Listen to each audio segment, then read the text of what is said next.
আৰু পাটাচাৰকুছি সমষ্টিৰ খবৰ আহিছে পাটাচাৰকুছি সমষ্টিত অৱশেষত বিজয়ী সাব্যস্ত কৰিলে ৰঞ্জিত কুমাৰ দাসে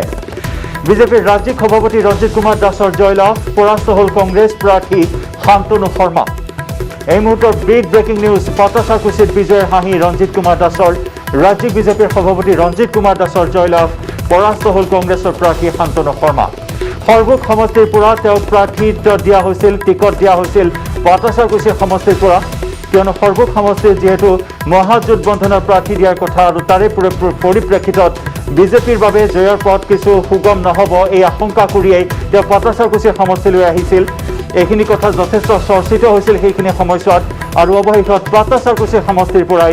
বিজয় সাব্যস্ত কৰিবলৈ সক্ষম হ'ল ৰাজ্যিক বিজেপিৰ সভাপতি ৰঞ্জিত কুমাৰ দাস পৰাস্ত হ'ল কংগ্ৰেছ প্ৰাৰ্থী শান্তনু শৰ্মা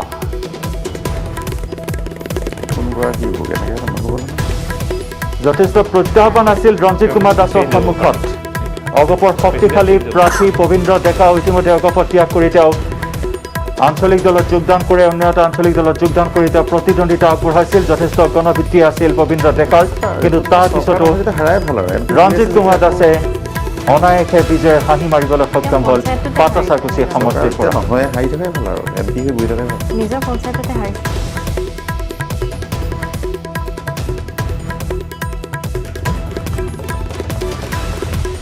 আমাৰ নগাঁৱৰ সাংবাদিক নীলোৎপল বৰাৰ সৈতে আমি পুনৰবাৰ সংযুক্ত হৈছোঁ নীলোৎপল আপুনি নগাঁৱৰ সামগ্ৰিকভাৱে প্ৰতিটো সমষ্টিৰ কথা আপুনি আমাক জনাইছে ৰহা বৰহামপুৰ আৰু নগাঁও এইকেইটা সমষ্টিত বিজেপিৰ প্ৰাৰ্থী অগ্ৰগতি লাভ কৰি আছে আনহাতে বটদ্ৰৱা সমষ্টিত বহু ভোটৰ ব্যৱধানত পিছ পৰি ৰৈছে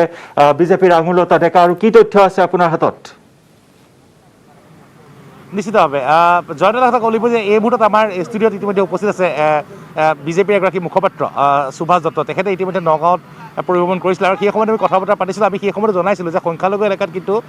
কংগ্ৰেছে যথেষ্ট শক্তিশালী ৰূপত এইবাৰ অৱতীৰ্ণ হৈছে কিন্তু ইয়াৰ বিপৰীতে জয়ন্ত এটা কথা ক'ব লাগিব যে অসম জাতীয় পৰিষদৰ প্ৰাৰ্থীয়ে কিন্তু নগাঁৱত কোনো ধৰণৰ ভূমিকা গ্ৰহণ কৰিব নোৱাৰিলে নগাঁৱত অসম জাতীয় পৰিষদৰ প্ৰাৰ্থীক কোনো ধৰণৰ গুৰুত্ব দিয়া দেখা নগ'ল নগাঁৱৰ ভোটাৰে অৱশ্যে ৰহা যিটো বিধানসভা সমষ্টিত ৰহা বিধানসভা সমষ্টিত উৎপল বনিয়াই প্ৰায় 4,000 ভোট লাভ কৰিছে এতিয়াও আৰু সেয়া কিন্তু সেই ভোট কিন্তু বিভাজনে অগপৰ প্ৰাৰ্থীগৰাকীক যথেষ্ট বিপদত পেলাইছে কাৰণ যিহেতু দেখিবলৈ পোৱা গৈছে যে লাহে লাহে কিন্তু অগপৰ প্ৰাৰ্থীগৰাকী সৈতে কংগ্ৰেছৰ প্ৰাৰ্থীগৰাকী ব্যৱধান কমিছে কিন্তু বিজেপিৰ ৰাজ্যিক সভাপতি ৰঞ্জিত কুমাৰ দাসে যিটো সমীক্ষা দিছিলে যি তিনিটা সমষ্টি তেওঁ জিকিম বুলি কৈছিলে যে নগাঁও বৰহমপুৰ আৰু কলিয়াবৰ এই তিনিটা সমষ্টিতে কিন্তু বৰ্তমানেও ইতিমধ্যে কলিয়াবৰত দেখিবলৈ পোৱা গৈছে যে কেশৱ মহন্তই জয়লাভ কৰিছে আৰু নগাঁৱৰ সদৰ সমষ্টিত যথেষ্ট পদত আগবাঢ়ি আছে বিজেপি প্ৰাৰ্থী তথা বিধায়ক ৰূপক শৰ্মা আৰু চামগুৰি আৰু বহমপুৰত কিমানত লিড লৈ আছে কিবা খবৰ আহিছে নেকি হয় নিশ্চয়কৈ চামগুৰিত প্ৰায় 18,000 ওপৰ ভোটত লিড লৈ আছে ইতিমধ্যে আগবাঢ়ি আছে কংগ্ৰেছ প্ৰাৰ্থীগৰাকী আৰু বহমপুৰত বৰ সাংঘাতিক প্ৰতিদ্বন্দ্বিতা হৈছে তুমুল প্ৰতিদ্বন্দ্বিতা হৈছে আমাৰ হাতত যিটো শেহতীয়া খবৰ আছিলে মাত্ৰ 104টা ভোটত আগবাঢ়ি আছিলে বিজেপি প্ৰাৰ্থীগৰাকী কিন্তু এতিয়া বৰ্তমান যিকেইটা যে বিজেপিৰ যিসকল সমৰ্থক তেওঁলোকে জনাইছে যে ইয়াৰ পিছৰ যিকেইটা সমষ্টি যিকেইটা পঞ্চায়ত খুলিবলৈ গৈছে সেইকেইটা বিজেপিৰ দখলত থকা পঞ্চায়ত গতিকে তেওঁলোকৰ লিড বাঢ়িব বুলি কৈছে কিন্তু আমি দেখুৱাইছোঁ বৰ্তমানেও যে নগাঁৱত যি ভোট গণনা চলি আছে সেই ভোট গণনা বৰ্তমান আমি দেখুৱাই আছোঁ বৰ্তমান পূৰ্ণগতিত ভোট গণনা চলি আছে ৰহাত সৰ্বাধিক 26টা ৰাউণ্ডৰ ভোট গণনা হ'ব নগাঁও সদৰ সমষ্টিত 19টা ৰাউণ্ডৰ ভোট গণনা হ'ব আৰু ইয়াৰ বাহিৰে আন এটা যিটো government girls higher secondary school তাত দেখিবলৈ পোৱা গৈছে তাতো কেইবাটাও 3টাকৈ সমষ্টি আছে বটদ্ৰৱা বৰহমপুৰ আৰু চামগুৰি সমষ্টি ইয়াৰ বাহিৰে ৰূপহীহাট আৰু ঢিং এই দুটা সমষ্টিৰ যে ভোট গণনা হৈ আছে নগাঁৱৰ ITIত গতিকে নগাঁৱত এটা কথা ক'ব লাগিব যে নগাঁৱত 4টা সমষ্টি প্ৰায় বিজেপি মিত্ৰজোঁটৰ হাতলৈ যোৱাৰ পথত আজি 8টা সমষ্টি আৰু 4টা নগাঁৱত 50-50 ক'বলৈ গ'লে সংখ্যালঘু প্ৰধান যিকেইটা সমষ্টি আছে সেই গোটেইকেইটা সমষ্টিতে যি কংগ্ৰেছে অগ্ৰগতি লাভ কৰিছে আৰু আমি পুনৰ ক'ম যে বটদ্ৰৱাত সাংস্কৃতিক প্ৰকল্প হৈছে মহাপুৰুষ শ্ৰীমন্ত শংকৰদেৱৰ সেই যি প্ৰকল্প যথেষ্ট ৰাইজে আদৰণি জনাইছিলে কিন্তু যিহেতু বটদ্ৰৱাৰ জনগাঁথনি যথেষ্ট সকলোৱে জানে সংখ্যালঘু জনবসতি প্ৰধান সেয়েহে বটদ্ৰৱাত বিগত সমস্যাত উন্নয়নমূলক কাম কাজ হোৱাৰ পিছতে কিন্তু ৰাইজে কংগ্ৰেছকেই বাছি লৈছে নিশ্চয় নিশ্চয় বিজেপিক প্ৰত্যাখ্যান কৰিলে বটদ্ৰৱাৰ ৰাইজে ধন্যবাদ নীলোৎপল আমি প্ৰতি মুহূৰ্তৰ তথ্য আপডেট লাভ কৰিম আপোনাৰ ফালৰ পৰা আপুনি থাকিব প্ৰত্যেকটো সমষ্টিৰ খবৰ ৰাখক আমি আহিম আপোনাৰ কাষলৈ পৰৱৰ্তী সময়ত আৰু এনেদৰে এতিয়া যথেষ্ট আকৰ্ষণীয় হৈ উঠিছে এই ফলাফলি যুঁজখন আমি পুনৰ আহিছোঁ ষ্টুডিঅ'লৈ অসীম হয় ইতিমধ্যে আমাৰ খবৰখিনি আহি আছে সকলো জিলাৰ খবৰ আহি আছে আৰু প্ৰত্যেকটো গুৰুত্বপূৰ্ণ সমষ্টিৰ খবৰ প্ৰায় আহিছে যে কোন সমষ্টিত কোন জয় পৰাজয় হ'ব এইটো প্ৰায় নিশ্চিত হৈছে দুই এটা সমষ্টিত এতিয়া আমাৰ নীলোৎপলে জনাইছে যে ব্ৰহ্মপুৰ সমষ্টিটোত খুব টাফ ফাইট হৈছে 100 নে 150 ভোটত বিজেপিৰ প্ৰাৰ্থীজন আগবাঢ়ি আছে আৰু হয়তো কিছু সময় পিছত গম পোৱা যাব কোন আগবাঢ়িব কোন পিছ পৰি যাব কিন্তু দেখা গৈছে যে কিছুমান সমষ্টিত কিন্তু খুব টাফ ফাইট হৈছে আৰু এটা কথা যে গুৰুত্বপূৰ্ণ খবৰ আমাৰ ৰাজনীতিৰ বাবে বা আজিৰ দিনটোৰ বাবে যে ৰিপুণ বৰা গহপুৰ সমষ্টিৰ প্ৰাৰ্থী আৰু APCCৰ সভাপতি তেওঁ অসীম আৰু এটা ব্ৰেকিং আহিছে আমাৰ হাতলৈ মানকাচৰৰ খবৰ মানকাচৰত AIDFৰ আমিনুল ইছলামে জয়লাভ কৰিছে ব্ৰেকিং নিউজ এইখিনি মুহূৰ্তৰ জাভেদ ইছলাম পৰাস্ত হৈছে মানকাচৰত অগপৰ জাভেদ ইছলাম পৰাস্ত হৈছে জাভেদ ইছলামক পৰাস্ত কৰি মানকাচৰত AIDFৰ প্ৰাৰ্থী আমিনুল ইছলামৰ বিজয়ৰ হাঁহি ব্ৰেকিং নিউজ মানকাচৰ সমষ্টিৰ খবৰ AIDFৰ আমিনুল ইছলামৰ জয়লাভ বিজেপিৰ পুনৰ জনাইছোঁ অগপৰ জাভেদ ইছলামক পৰাস্ত কৰি মানকাচৰত বিজয়ৰ হাঁহি মাৰিলে AIDFৰ প্ৰাৰ্থীগৰাকীয়ে হয় এই ধৰণৰ আমাৰ খবৰ আহি আছে যে কোন জয় পৰাজয় হৈছে মই ডক্টৰ বৰুৱা ওচৰলৈ আহিছোঁ আচলতে আমাৰ যিটো এতিয়া দুটা কথা আজি এই ইলেকশ্যনটো দেখা গৈছে যে এটা কথা হৈছে যে BPFে এবাৰ বিজেপি সংগয়া নহয় BPFক আচলতে বিজেপিয়ে বিদায় দিলে যে এতিয়া BPFৰ যিটো অস্তিত্ব সেই অস্তিত্বটো এই নিৰ্বাচনে আৰু সংকটত পেলাব নেকি বা তাত সেই BPFৰ হাগ্গামা যেতিয়া তাত চৰকাৰ গঠন কৰিছিল তেওঁলোকৰ যিখিনি নেতা যে প্ৰমীলাৰাণী ব্ৰহ্ম চন্দন ব্ৰহ্ম তাৰপিছত ৰিহন দৈমাৰী এই যি চাম নেতাৰ শাসন প্ৰায় অৱসানৰ পথত যাব আৰু এটা নতুন চাম ওলাই আহিব নেকি বড়োলেণ্ডত তেনেকুৱা এটা পৰিৱেশ হ'ব নেকি একে পোনছাতে কৈ দিয়াটো সম্ভৱ নহয় কাৰণ অতি বেছি দিনটো হোৱা নাই তেওঁলোকৰ যিটো পৰিৱৰ্তন আহিছে সেইকাৰণে ফটককৈ বৰুৱা ডাঙৰীয়া এই উত্তৰটো আপুনি দিব আপোনাৰ পৰা লম ইয়াৰ উত্তৰটো আমি নিউজ ৰুমলৈ যাম কিছু সময়ৰ বাবে মোৰ সতীৰ্থ প্ৰাঞ্জল আছে প্ৰাঞ্জল আপোনাৰ কাষলৈ আহিছোঁ কি নতুন তথ্য আছে আপোনাৰ হাতত যিহেতু আহি আছে আমাৰ সতীৰ্থ জ্যেষ্ঠ শংকৰ দত্ত আছে প্ৰথমে মই শংকৰ দত্তৰ পৰা সেইখিনি আপডেট লৈ লৈছোঁ নতুন তথ্য বিচাৰিছে সকলো এতিয়া শংকৰ নতুন তথ্য আমি ইতিমধ্যে আমি জনাইছোঁ স্ক্ৰীণত বিভিন্ন আপডেটবিলাক আহি আছে কিন্তু তাৰপিছত আমি এটা কথা ক'ব খুজিম যে অগপৰ যি তিনিগৰাকী মন্ত্ৰী আছিলে এই তিনিগৰাকী মন্ত্ৰীৰ আসন সুৰক্ষিত হৈ আছে ফণীভূষণ চৌধুৰীয়ে হওক কেশৱ মহন্তই হওক অতুল বৰা এই তিনিজন মন্ত্ৰীৰ আসন তেওঁলোকৰ সুৰক্ষিত ইয়াৰ উপৰিও যি আমাৰ ৰাজনৈতিক দলসমূহ ইয়াৰ যিকেইজন সভাপতি পদত আছে সভাপতি বিশেষকৈ ৰাজ্যিক বিজেপিৰ সভাপতি ৰঞ্জিত দাস বৃহৎ ব্যৱধানত জয়লাভ কৰিছে আনুষ্ঠানিক ঘোষণা হৈ গৈছে ইয়াৰ উপৰিও অগপৰ সভাপতি অতুল বৰাই জয়লাভ কৰিছে ইয়াৰ লগতে আন বিভিন্ন ৰাজনৈতিক দল বিশেষকৈ ৰাইজৰ দলৰ সভাপতি অখিল গগৈৰ বিজয়ৰ দিশে ইতিমধ্যে গৈ আছে কিন্তু এটা খবৰ ইতিমধ্যে লুৰিণজ্যোতি গগৈ যি অসম জাতীয়তা পৰিষদৰ সভাপতি তেওঁ দুটা সমষ্টিত তেওঁ প্ৰতিনিধিত্ব কৰিছিলে কিন্তু এখনো আসনত তেওঁ আগবাঢ়িব নাই পৰা গতিকে তেওঁৰ ৰাজনৈতিক ভৱিষ্যত ইতিমধ্যে এটা ডাঙৰ অনিশ্চয়তাৰ প্ৰশ্ন আহি পৰিছে আৰু তাৰ উপৰিও যি ৰিপুণ বৰা প্ৰদেশ কংগ্ৰেছৰ সভাপতি তেওঁৰ ভৱিষ্যত এটা আমি এতিয়াও ক'ব পৰা অৱস্থাত নাই আচলতে তেওঁ এতিয়াও সেইখন আসনৰ এটা জয় এতিয়ালৈকে ওলোৱা নাই ইয়াৰ উপৰিও আৰু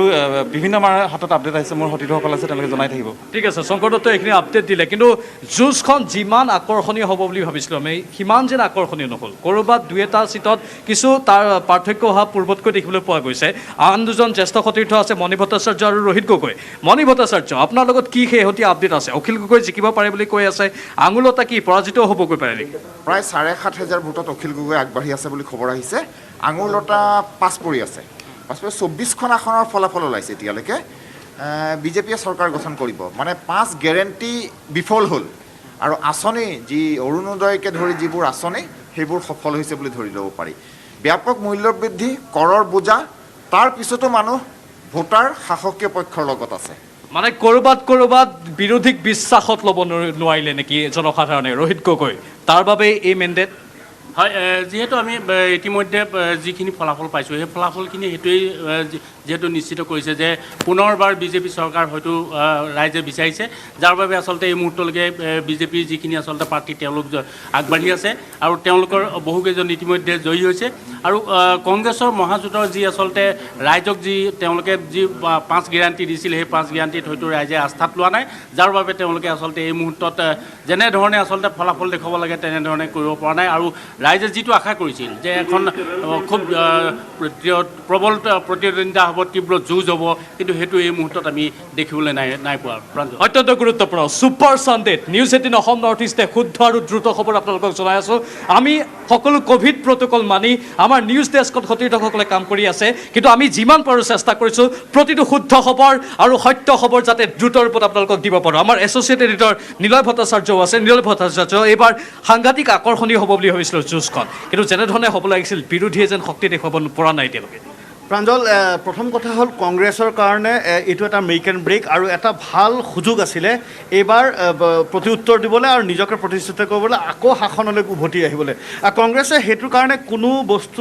তাত মানে ত্ৰুটি ৰখা নাছিল কংগ্ৰেছে ডিজাইন বক্স ডাঙৰ এটা আন্তঃৰাষ্ট্ৰীয় ষ্ট্ৰেটেজি কোম্পানী আনিছিলে গোটেই ষ্ট্ৰেটেজিখিনি ডিজাইন বক্সে বনাইছিলে টুইটাৰৰ পৰা লৈ পেলাই ফেচবুকৰ পৰা লৈ পেলাই কোনে ক'ত কি ক'ব সকলোখিনি কৰিছিলে ৰাহুল গান্ধীৰ পৰা লৈ প্ৰিয়ংকা গান্ধী চাহ বাগিচাৰ পৰা লৈ পেলাই অসমীয়া জনসাধাৰণ মানুহৰ ঘৰলৈকে লৈ গৈছিলে সকলোখিনি কৰিছিলে মহাজোঁট কৰিলে AIUDF BPF লেফ্ট আৰু গণশক্তি সকলোকে লৈ পেলাই এটা 7টা দলৰ এটা সংমিশ্ৰণ কৰি পেলাই গ্ৰেণ্ড এলায়েন্স কৰিছিলে যিটো তৰুণ গগৈৰ সপোন আছিলে ৰিপুণ বৰাই বহুত আগবাঢ়িছিলে কিন্তু বহুতে কৈছিলে যে উজনি অসমৰ প্ৰায় কংগ্ৰেছৰ নেতা আৰু যিসকল কেণ্ডিডেট আছিলে সকলোৱে এইটো এটা আপত্তি কৰিছিলে যে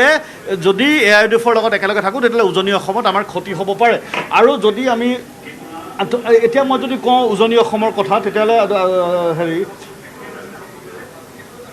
যদি ফেজ 1ত যদি আপুনি চাই ফেজ 1ত দেখিছে যে বিজেপিয়ে 37টা চিট দখল মানে আগবাঢ়ি আছে বা পাইছে তাত 2টা প্লাছ আছে কংগ্ৰেছে 8খন চিটত আগবাঢ়ি আছে বা পাইছে তাত 3টা কমিছে চ' এইখিনিতে দেখিব যে যিটো কংগ্ৰেছৰ উজনি অসমৰ নেতাসকলে কৈছিলে যে আমি কংগ্ৰেছে তাত লুজ কৰিব পাৰে আৰু এটা কথা চাহ বাগিচাৰ ভোট প্ৰায় 37খন আসনত চাহ বাগিচাৰ যি ভোটাৰ আছে তাৰ নিৰ্ণায়ক ভূমিকা এটা তাত পালন কৰে সেই চাহ বাগিচাৰ ভোটখিনি কংগ্ৰেছে নিজৰ অধীনত আনিবলৈ ভূপেশ বাঘেলে ছত্তীশগড়ৰ মুখ্যমন্ত্ৰীজন অসমত প্ৰায় এমাহ ধৰি আছিলে চাহ বাগিচাত কাম কৰিছিলে কিন্তু বিজেপিৰ যি উন্নয়নমুখী যিসমূহ তাত আঁচনি আছিলে বা বিজেপিৰ যে এই ভাষা সংস্কৃতি অসমৰ অস্তিত্ব বচোৱাৰ যি এক সংগ্ৰাম সেইখিনি বা প্ৰমুখ্যে মই কৈছোঁ যে ঘৰৰ মুখত যেতিয়া বাট ভাল হয় উজনি অসমলৈ যাওঁ বা নামনি অসমত যদি যে বাটবোৰ ধুনীয়া হয় ঘৰৰ বিজুলী আহে গেছ আহে পানী আহে শিক্ষা অনুষ্ঠান হয় মেডিকেল কলেজ হয় তেতিয়া মানুহে সেইখিনি চায় চাবুৱাত আমি এবাৰ ইলেকশ্যন কৰোঁতে বহুত মানুহক সুধিছিলোঁ যে চাবুৱা হেন ঠাইত য'ত কাৰ আন্দোলন ইমান তীব্ৰতৰ হৈছিলে চাবুৱাৰ পোষ্ট অফিচ জ্বলাই দিয়া হৈছিলে চাবুৱা প্ৰায় 3-4 দিন স্তব্ধ হৈ গৈছিলে চাবুৱাৰ মানুহে কি বিচাৰে চাবুৱা মানুহে কাৰ এটা ইছ্যু হিচাপে বিচাৰে নিবিচাৰে প্ৰায় সংখ্যক মানুহ চাবুৱাৰ মানুহে কৈছিল যে আমাৰ এটা খুব অন্তৰৰ এটা ইছ্যু সেইটো কাৰণে আমি যুঁজি যাম কিন্তু যেতিয়া এনেকুৱা এটা নিৰ্বাচন হয় বা যেতিয়া এটা এছেম্বলি ইলেকশ্যন হয় তেতিয়া কিন্তু কিছুমান মূলভূত সুবিধা কিছুমান বেছিক এমিউনিটিজ সেইবাবে আমি ভোট দিওঁ আৰু সেইকাৰণে হয়তো বিজেপিৰ এটা পজিশ্যন আপুনি যদি ইয়াত আকৌ চাই মই যদি আপোনাক দেখুৱাওঁ যে ফেজ 1 ফেজ 3 একেলগে যদি দেখুৱাওঁ তেতিয়াহ'লে ফেজ 1 ফেজ 3 নামনি অসমত য'ত AIUDF আৰু গ্ৰেণ্ড এলায়েন্সৰ বেছিকৈ আসন তাত কিন্তু চাব বিজেপি 50 তাত বিজেপি বৰ বেছি চেঞ্জ হোৱা নাই কংগ্ৰেছৰ ইয়াতো কিন্তু -1 য'ত কংগ্ৰেছৰ ভেটি বুলি ক'ব পাৰি কংগ্ৰেছ আৰু AIUDFৰ একেলগে তাত হৈছে আৰু যদি আপুনি 3টা একেলগে চায় 3খন একেলগে চায় তেতিয়াহ'লে ফেজ 2 যদি একেলগে চায় তেতিয়াহ'লে আপুনি চাব ফেজ 1 ফেজ 2 ফেজ 3 যদি আপুনি চায় তেতিয়াহ'লে আপুনি দেখিছে যে বিজেপি 72খন আসনত হয় আগুৱাই আছে নহ'লে সমানভাৱে আছে কংগ্ৰেছে 51 আসনত যি পাইছে বা জিকিছে তাত ফেজ যদি 3টা ফেজ একেলগে লগাই দিয়ে তেতিয়াহ'লে বিজেপি -2ত আছে তাৰ মানে সেই বৰাকত 2এখন আসন ক'ৰবাত হেৰুৱাইছে কিন্তু ৰিপুণ বৰা হেন মানুহ যেতিয়া হাৰি যায় তেতিয়াহ'লে কংগ্ৰেছৰ গোটেই ইলেকশ্যন ষ্ট্ৰেটেজি আৰু পলিচি পাৰ্টিৰ যেতিয়া প্ৰেচিডেণ্ট ক'ৰবাত হাৰে তেতিয়া কংগ্ৰেছৰ ষ্ট্ৰেটেজি মানে উমি জ্বলি আছিল জয়কুৰা আজি যেতিয়া ৰিপুণ বৰা হৰাৰ খবৰটো আহিলে লগে লগেই কিন্তু প্ৰদেশ কংগ্ৰেছৰ কাৰ্যালয়ত আহি একাংশ তৃণমূল পৰ্যায়ে মৃত্যু প্ৰদৰ্শন হৈছে বি পি এফৰ প্ৰদৰ্শন আৰু বেয়া হৈছে বি পি এফত চাওক প্ৰমীলা বৰ্ণী ৰাণী ব্ৰহ্ম হাৰিছে আৰু বি পি এফত মাত্ৰ 3খন চিটত আগুৱাই আছে বি পি এফত যোৱাবাৰ 2016ত 12খন আসন বি পি এফে পাইছিলে এইবাৰ বিজেপিয়ে ইউ পি এফত লৈ পেলাই ইউ পি এফে 8খন আসনত আগবাঢ়ি আছে দেটছ এ মেজৰ গেইট য'ত বি পি এফ গ্ৰেণ্ড এলায়েন্সৰ লগত বি পি এফ আহোঁতে এতিয়া গ্ৰেণ্ড এলায়েন্সৰ পৰা কিন্তু বি পি এফৰ পৰা গ্ৰেণ্ড এলায়েন্সৰ একো লাভ হোৱা নাই বড়োভূমিটো বড়ো মানুহে কিন্তু এই মানে বি পি এফ আৰু AIUDF এলায়েন্সটো ক'ৰবাত মানি লোৱা নাই so' alliance with AIUDF has been a major factor এটা বিৰাট ডাঙৰ কাৰণ হৈছে আজি কংগ্ৰেছৰ এই বিপৰ্যয় কিন্তু আপুনি যদি AIUDF পাৰফৰ্মেঞ্চ চায় তেতিয়াহ'লে AIUDF যোৱাবাৰ 13খন আসন পাইছিলে এইবাৰ কিন্তু AIUDF বহুত আসনত আগবাঢ়ি আছে কংগ্ৰেছৰ পাৰফৰ্মেঞ্চ খুব বেয়া কংগ্ৰেছৰ প্ৰায় 31খন আসনত লিড লৈ আছে আৰু তাৰ ভিতৰতে প্ৰায় 5খনমান এতিয়া ফলাফল আহিছে কংগ্ৰেছৰ যি প্ৰদৰ্শন অতিকৈ বেয়া কংগ্ৰেছে 100খন আসন পাম বুলি কৈছিলে গ্ৰেণ্ড মানে কল্পনাও কৰা নাছিল এনেকুৱা হ'ব বুলি কিন্তু বাস্তৱত সেইটোৱে হৈ গ'ল তেওঁলোকে হোটেল ৰাজনীতি কৰিলে হৰ্চ ট্ৰেডিং হ'ব পাৰে বুলি আশংকা কৰিছিল কি কৰা নাছিল তেওঁলোকে ৰিজৰ্ট পলিটিক্স কৰিলে ইলেকশ্যনৰ আগত গৈ পেলাই ৰিজাল্টৰ আগত আনি পেলাই দিচাং ৰিজৰ্টত আনি পেলাই চুইমিং পুলত গা ধুলে বেডমিণ্টন খেলিলে কোনোবাই য়োগা কৰিলে ৰূপজ্যোতি কুৰ্মীহেন মানুহে বাৰু তাত বডি বনাম বুলি কৈছে সি জিকিল বাৰু তো ৰূপজ্যোতি কুৰ্মীয়ে বাৰু নিজৰ কথা ৰাখিল কিন্তু দুৰ্ভগীয়া ৰূপজ্যোতি কুৰ্মী এইবাৰ হয়তো ৰূপজ্যোতি কুৰ্মী চতুৰ্থবাৰৰ কাৰণে জিকিছে তাৰ এবাৰো কিন্তু শাসনৰ মুখ ভালকৈ ৰূপজ্যোতিয়ে দেখা নাই যোৱাবাৰো নাপালে এইবাৰো নাপালে প্ৰায় মাকৰ নিচিনাই মাকৰ তেনেকুৱা হ'ল মাকৰ যেতিয়া জিকিলে তেতিয়াও কিন্তু এই বেছিকৈ শাসনৰ মুখ দেখি নাপালে অত্যন্ত গুৰুত্বপূৰ্ণ কথা এইখিনি আমি ডেস্কত থাকি পৰ্যালোচনা আগবঢ়ালোঁ ইতিমধ্যে বহুকেইটা শেহতীয়া আপডেট আহি আছে এই মুহূৰ্তত কেইবাটাও খবৰ আহি আছে হয়তো মই যাব বিচাৰিছোঁ মণি ভট্টাচাৰ্যৰ লগত এই মুহূৰ্তৰ আপডেট এই মুহূৰ্তত কি খবৰ আহিছে মণি ভট্টাচাৰ্য মানে নন্দীগ্ৰামৰ খবৰ 16 ৰাউণ্ডৰ পাছত মাত্ৰ 6টা ভোটত বিজেপিৰ শুভেন্দু অধিকাৰী আগবাঢ়ি আছে মানে পশ্চিমবংগৰ খবৰো আহি গৈছে পশ্চিমবংগৰ খবৰো আহিছে মানে নিৰ্বাচন মানে নিউজ 18ত আপোনালোকে সকলোৱে জানে হায়দৰাবাদত কি এটা এৰেঞ্জমেণ্ট হয় তাৰ পৰা আপোনালোকে এতিয়া পোনপটীয়া সম্প্ৰচাৰ চাব দেখিব পাৰে লাইভ হাব আমাৰ হায়দৰাবাদত আছে আৰু প্ৰতি মুহূৰ্তৰ শেহতীয়া আপডেট আপোনালোকে লাভ কৰি আছে নিউজ 18 অসম নৰ্থ ইষ্টৰ জৰিয়তে দ্ৰুত আৰু শুদ্ধ ৰূপত জয়ন্ত নিশ্চয় দ্ৰুত আৰু শুদ্ধ সকলোতকৈ আগত কেৱল নিউজ 18ত আমি প্ৰতি মুহূৰ্তৰ খবৰ ৰিজাল্ট আপডেট আমি জনাই আহিছোঁ প্ৰাঞ্জল ধন্যবাদ এইখিনি মুহূৰ্তত আৰু এইখিনি মুহূৰ্তত আমাৰ হাতলৈ আহিছে এটা ব্ৰেকিং নিউজ ইতিমধ্যে আমাৰ জ্যেষ্ঠ সাংবাদিক মণি ভট্টাচাৰ্যৰ এই কথা জনাইছে যে পশ্চিমবংগৰ নন্দীগ্ৰামত 16 ৰাউণ্ডৰ পাছত 6টা ভোটত অগ্ৰগতি লাভ কৰিছে বিজেপিৰ প্ৰাৰ্থী শুভেন্দু অধিকাৰীয়ে এই মুহূৰ্তৰ ডাঙৰ খবৰ আমি জনাইছোঁ এটা পশ্চিমবংগ বিধানসভা নিৰ্বাচনৰ ফলাফল এই মুহূৰ্তত আমি জনাইছোঁ ভোট গণনা অব্যাহত আছে পশ্চিমবংগৰ নন্দীগ্ৰাম সমষ্টিত 16 ৰাউণ্ডৰ ইতিমধ্যে ভোট গণনা সম্পন্ন হৈছে 16 ৰাউণ্ডৰ পাছত 6টা ভোটত আগবাঢ়িছে বিজেপিৰ প্ৰাৰ্থী শুভেন্দু অধিকাৰীয়ে অতি তাৎপৰ্যপূৰ্ণ আমি জনাইছোঁ বিধানসভা নিৰ্বাচনৰ ফলাফল বৰ্তমান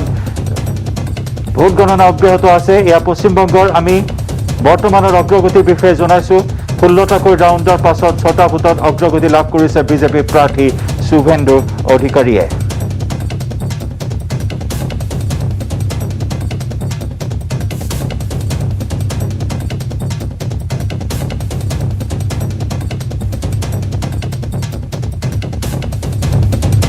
পশ্চিমবংগ কেৰালা পুডুচেৰী তামিলনাডু আৰু অসম এই পাঁচখন ৰাজ্যৰ বিধানসভা নিৰ্বাচনৰ ফলাফল আজিৰ দিনটোত ঘোষণা কৰা হ'ব আৰু বৰ্তমান 5খন ৰাজ্যৰ ফলাফল এইখিনি মুহূৰ্তত আমি টেলিভিছন স্ক্ৰীণত আগবঢ়াইছোঁ কোনে কিমান কেইখন আসনত লিড কৰি আছে কোনটো দলে অগ্ৰগতি লাভ কৰি আছে এই 5 ৰাজ্যৰ নিৰ্বাচনী ফলাফল সন্দৰ্ভত প্ৰতি মুহূৰ্তৰ আপডেট সকলোতকৈ আগত দ্ৰুত গতিত আগবঢ়াই আহিছোঁ নিউজ 18 অসম নৰ্থ ইষ্টত আৰু নিউজ 18 পৰ্দাত আপুনি প্ৰত্যক্ষ কৰিছে অসমকে ধৰি আন 4খন ৰাজ্যৰ নিৰ্বাচনী এই মুহূৰ্তৰ ট্ৰেণ্ড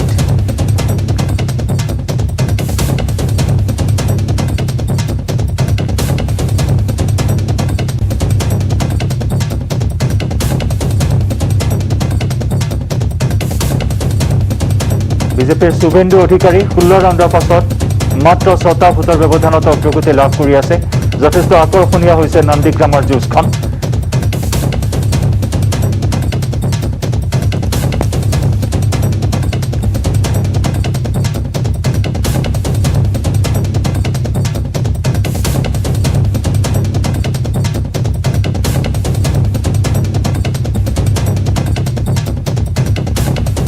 प्रतिद्वंदी प्रार्थी আছে মমতা বেনাৰ্জী পশ্চিমবঙ্গেৰ মুখ্যমন্ত্ৰী মমতা বেনাৰ্জী प्रतिद्वंदी प्रार्थी 15টা ৰাউন্ড পৰ্যন্ত মমতা বেনাৰ্জীয়ে লিড কৰি আছিল যদি শেহতীয়াকৈ 16টা ৰাউণ্ডৰ অন্তত মাত্ৰ 6টা ভোটৰ ব্যৱধানত মমতা বেনাৰ্জীক পিছ পেলাবলৈ সক্ষম হৈছে শুভেন্দু অধিকাৰীয়ে যথেষ্ট আকৰ্ষণীয় হৈছে পশ্চিমবংগৰ নন্দীগ্ৰাম সমষ্টিৰ যুঁজ শুভেন্দু অধিকাৰীয়ে মমতা বেনাৰ্জীক পিছ পেলাই 6টা ভোটত বৰ্তমান আগবাঢ়ি আছে নন্দীগ্ৰাম সমষ্টিৰ পৰা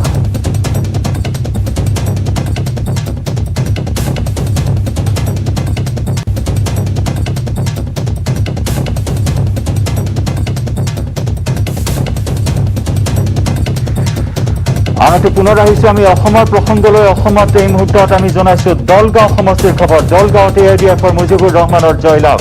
পৰাস্ত হ'ল কংগ্ৰেছৰ ইলিয়াছ আলী দলগাঁৱত AIDFৰ মুজিবুৰ ৰহমানৰ জয় বন্ধুত্বমূলক প্ৰতিদ্বন্দ্বিতা আগবঢ়াইছিল দলগাঁও সমষ্টিত কংগ্ৰেছ AIDFে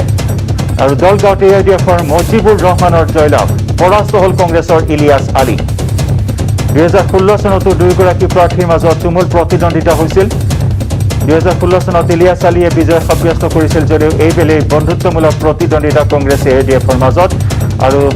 বহু ভোটৰ ব্যৱধানত দলগাঁৱত AIDFৰ প্ৰাৰ্থীয়ে বিজয় সাব্যস্ত কৰিবলৈ সক্ষম হয়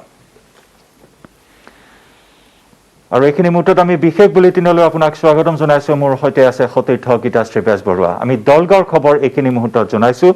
দলগাঁও বিধানসভা সমষ্টিত AIDFৰ প্ৰাৰ্থী মুজিবুৰ ৰহমানে বিজয় সাব্যস্ত কৰিবলৈ সক্ষম হৈছে পৰাস্ত হৈছে কংগ্ৰেছৰ প্ৰাৰ্থী ইলিয়াছ আলী 2021 চনত এই দলগাঁও সমষ্টিত বন্ধুত্বমূলক প্ৰতিদ্বন্দ্বিতা আগবঢ়াইছিল কংগ্ৰেছ আৰু AIDFে বহু ভোটৰ ব্যৱধানত কংগ্ৰেছৰ প্ৰাৰ্থী ইলিয়াছ আলীক পৰাস্ত কৰিলে AIDFৰ প্ৰাৰ্থী মুজিবুৰ ৰহমানে আমি পশ্চিমবংগৰ খবৰ ইতিমধ্যে জনাইছোঁ পশ্চিমবংগৰ নন্দীগ্ৰামত 16 ৰাউণ্ডৰ অন্তত 6টাকৈ ভোটত বৰ্তমান আগবাঢ়িছে বিজেপিৰ প্ৰাৰ্থী শুভেন্দু অধিকাৰী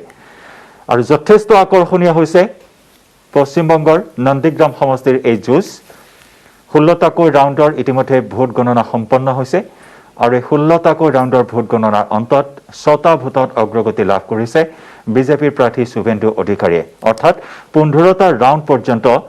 পশ্চিমবংগৰ মুখ্যমন্ত্ৰী মমতা বেনাৰ্জী আগবাঢ়ি আছিল নন্দীগ্ৰাম সমষ্টিৰ পৰা আৰু শেহতীয়াকৈ 16টা ৰাউণ্ডৰ অন্তত শুভেন্দু অধিকাৰীয়ে 6টা ভোটত অগ্ৰগতি লাভ কৰিছে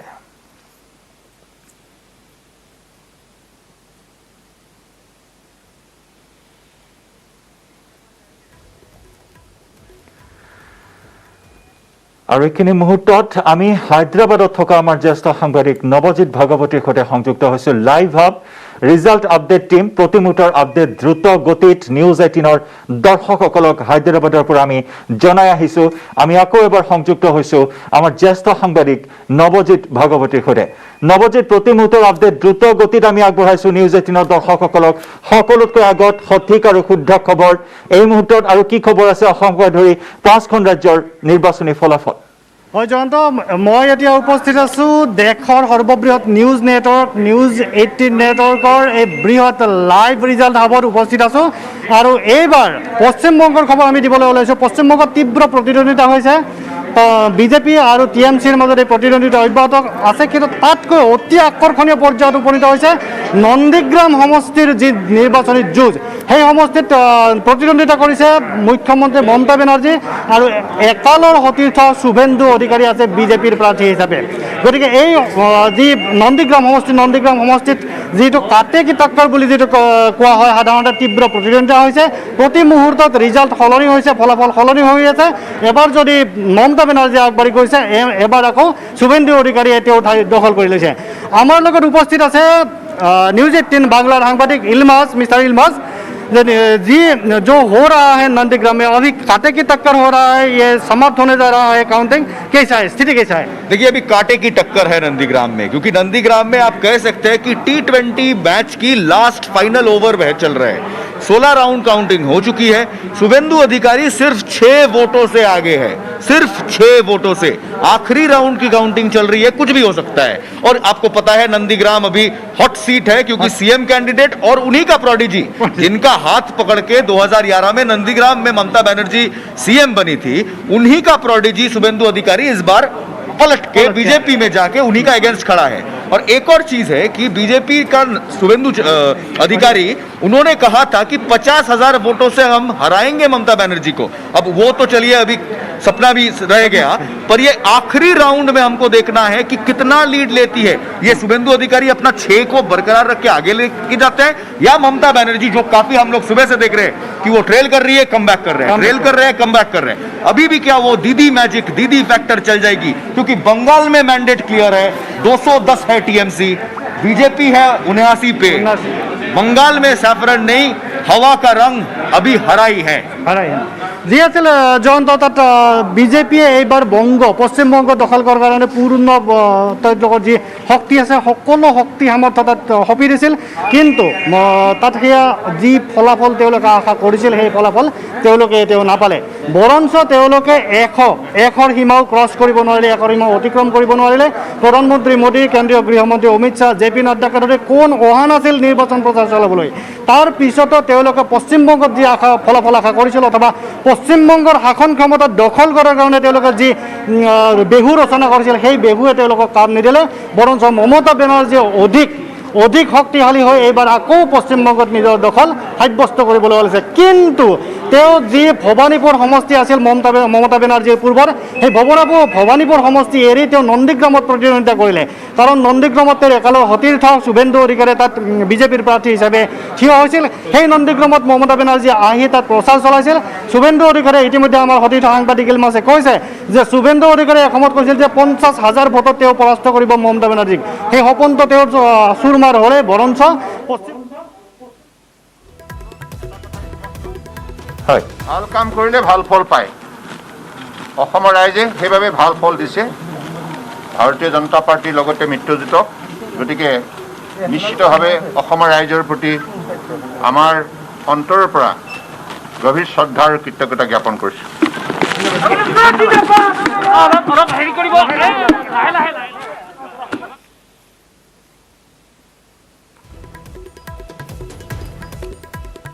আৰু সেয়া আছিল মুখ্যমন্ত্ৰী সৰ্বানন্দ সোণোৱালৰ মন্তব্য। অসমবাসী ৰাইজক ধন্যবাদ আৰু কৃতজ্ঞতা জ্ঞাপন কৰিছে মুখ্যমন্ত্ৰী সৰ্বানন্দ সোণোৱালে। আৰু এই মুহূৰ্তত এটা ব্ৰেকিং নিউজ আমাৰ হাতলৈ আহিছে। ধৰ্মপুৰ সমষ্টিৰ খবৰ। ধৰ্মপুৰত বিজেপিৰ প্ৰাৰ্থী অৰ্থাৎ মন্ত্ৰী চন্দ্ৰমোহন পাটোৱাৰীৰ পুনৰ জয়লাভ। পৰাস্ত হ'ল কংগ্ৰেছৰ প্ৰাৰ্থী ৰাতুল পাটোৱাৰী। এই মুহূৰ্তত আমি ধৰ্মপুৰ সমষ্টিৰ খবৰ জনাইছোঁ। ধৰ্মপুৰত মন্ত্ৰী চন্দ্ৰমোহন পাটোৱাৰীৰ জয়লাভ। পৰাস্ত হ'ল কংগ্ৰেছৰ প্ৰাৰ্থী ৰাতুল পাটোৱাৰী। দুই পাটোৱাৰীৰ মাজত তুমুল প্ৰতিদ্বন্দ্বিতা। ধৰ্মপুৰত নিজৰ দখলত ৰাখিবলৈ সক্ষম হ'ল মন্ত্ৰী চন্দ্ৰমোহন পাটোৱাৰী। ধৰ্মপুৰ সমষ্টি পুনৰবাৰ নিজৰ দখলত ৰাখিলে। পুনৰবাৰ ধৰ্মপুৰ সমষ্টিবাসীক প্ৰতিনিধিত্ব কৰিব চন্দ্ৰমোহন পাটোৱাৰীয়ে। ৰাতুল পাটোৱাৰীৰ মাজত তুমুল প্ৰতিদ্বন্দ্বিতা চন্দ্ৰমোহন পাটোৱাৰীৰ। পৰাস্ত হ'ল কংগ্ৰেছৰ প্ৰাৰ্থী ৰাতুল পাটোৱাৰী বিজেপিৰ প্ৰাৰ্থী অৰ্থাৎ মন্ত্ৰী চন্দ্ৰমোহন পাটোৱাৰীৰ হাতত।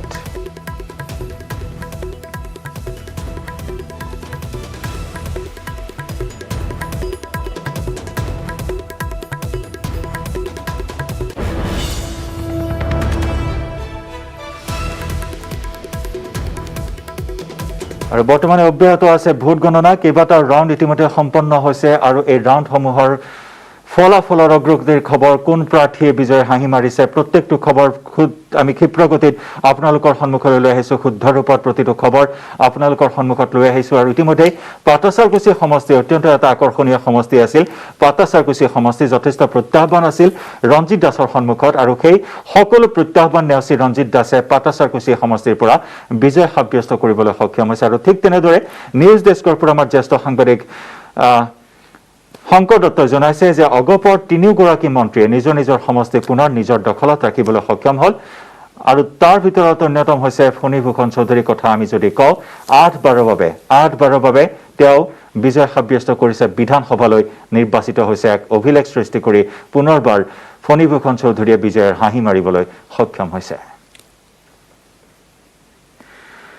আমাৰ এই বিশেষ সম্প্ৰচাৰ অব্যাহত ৰাখিম। তাৰ পূৰ্বে লৈছোঁ এটি বাণিজ্যিক বিৰতি।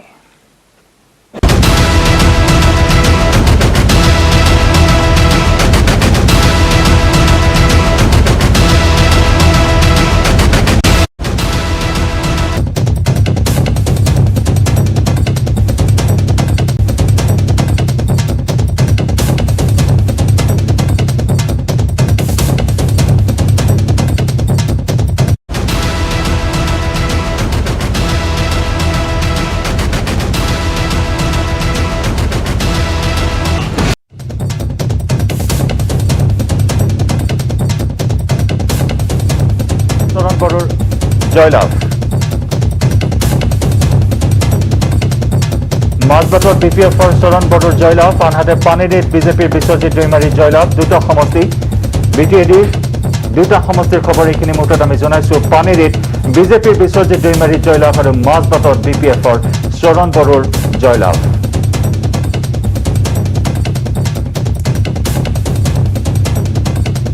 শেহতীয়াকৈ BTRৰ দুটা সমষ্টিৰ ফলাফল ঘোষণা কৰা হৈছে সেই অনুসৰি পানেৰীত বিজেপিৰ বিশ্বজিৎ দৈমাৰীৰ জয়লাভ মাজবাটত BPFৰ চৰণ বড়োৱে বিজয়ৰ হাঁহি মাৰিবলৈ সক্ষম হৈছে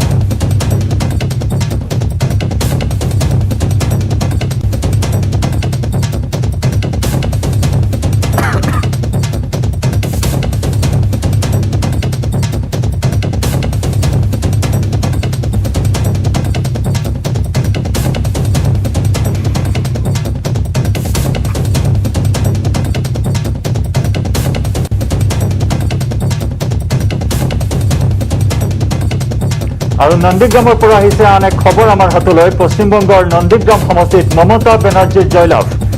অৱশেষত পৰাস্ত হ'ল বিজেপিৰ শুভেন্দু অধিকাৰী কেইটামান মুহূৰ্তলৈকে আমি জনাইছিলোঁ শুভেন্দু অধিকাৰীয়ে 6টা ভোটৰ ব্যৱধানত অগ্ৰগতি লাভ কৰি আছিল মমতা বেনাৰ্জীক পিছ পেলাই 6টা ভোটৰ ব্যৱধানত আগবাঢ়িছিল শুভেন্দু অধিকাৰী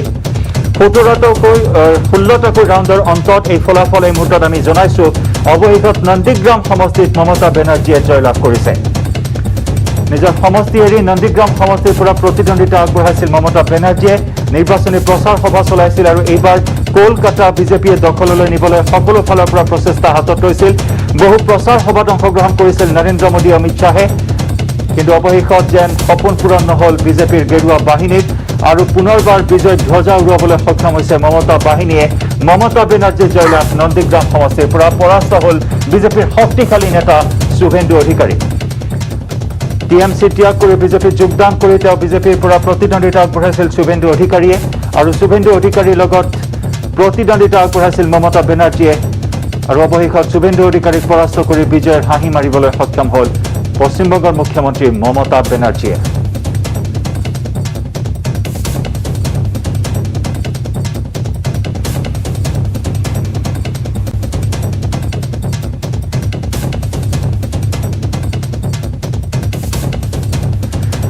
আনহাতে তিতাবৰ সমষ্টিৰ আমি খবৰ জনাইছোঁ তিতাবৰত কংগ্ৰেছৰ ভাস্কৰ জ্যোতি বৰুৱাৰ জয়লাভ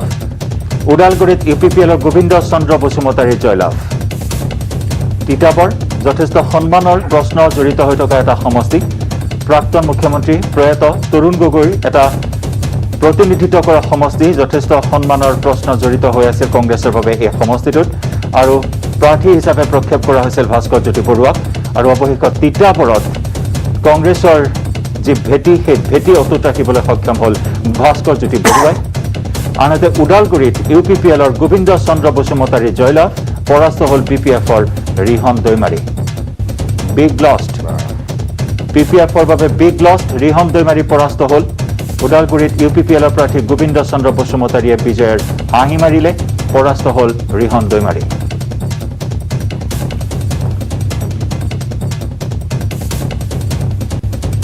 লগতে আমি পানেৰী আৰু মাজবাটৰ খবৰ জনাইছোঁ পানেৰীত বিজেপিৰ বিশ্বজিৎ দৈমাৰীৰ জয় মাজবাটত BPFৰ চৰণ বড়োৰ জয়লাভ BPFৰ দুগৰাকীকৈ হেভিৱেইট প্ৰাৰ্থীৰ পৰাস্ত এই মুহূৰ্তত আমি জনাইছোঁ ৰিহন দৈমাৰীও পৰাস্ত হ'ল গোবিন্দ চন্দ্ৰ বসুমতাৰীৰ হাতত UPPLৰ বিজয় ধ্বজা ওদালগুৰি সমষ্টিত আনহাতে কোকৰাঝাৰ পূব সমষ্টিত মন্ত্ৰী প্ৰমীলা ৰাণী ব্ৰহ্ম পৰাস্ত হৈছিল লৰেন্স ইছলাৰীৰ হাতত আৰু এইবাৰ ওদালগুৰি সমষ্টিত UPPLৰ হাতত পৰাস্ত হ'ল BPF নেতা শক্তিশালী নেতা ৰিহন দৈমাৰী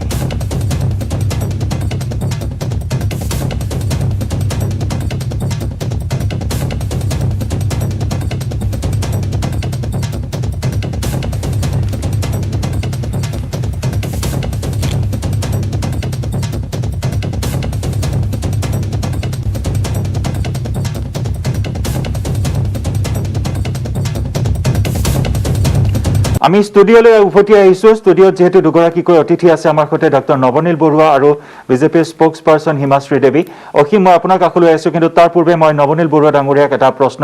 অসীম আপোনাৰ প্ৰশ্নৰ আধাৰতে কৰিব বিচাৰিছোঁ যিহেতু কংগ্ৰেছৰ অস্তিত্বৰ কথা আপুনি উল্লেখ কৰিছে বা নৱনীল বৰুৱা ডাঙৰীয়া আপুনি উল্লেখ কৰিছে যে পুনৰ উত্থানৰ উদাহৰণ আছে কংগ্ৰেছৰ ইতিহাসলৈ যদি আমি ঘূৰি চাওঁ জুয়ে পুৰা 83 পিছত কিন্তু কংগ্ৰেছৰ নেতাসকলক দেখিলেই ধৰ ধৰ মাৰ এটা পৰিৱেশৰ সৃষ্টি হৈছিল তাৰপিছত 1985 চনৰ নিৰ্বাচনত শোচনীয় পৰাজয় হৈছিল কংগ্ৰেছৰ কিন্তু তেতিয়াও প্ৰায় 30খনৰো অধিক আসন লাভ কৰিবলৈ সক্ষম হৈছিল মাত্ৰ 5 বছৰৰ ব্যৱধানত অৰ্থাৎ 1991 চনত পুনৰ ৰিভাইভ কৰিবলৈ সক্ষম হয় চৰকাৰ গঠন কৰিবলৈ সক্ষম হ'ল কিন্তু তাৰ পিছত আজি এই অৱস্থা আজি এই স্থিতি কংগ্ৰেছৰ ইয়াৰ প্ৰধান কাৰণ আপুনি কেইবাটাও বিশ্লেষণ কৰিছে মূলতঃ AIDFৰ সৈতে মিত্ৰতাই আচলতে এনেকুৱা এটা পৰিস্থিতিলৈ ঠেলি দিলে নেকি কংগ্ৰেছক মই সেই কথাটোত বৰ একমত নহয় কাৰণ উজনিৰ যিখিনি ভোটাৰে এই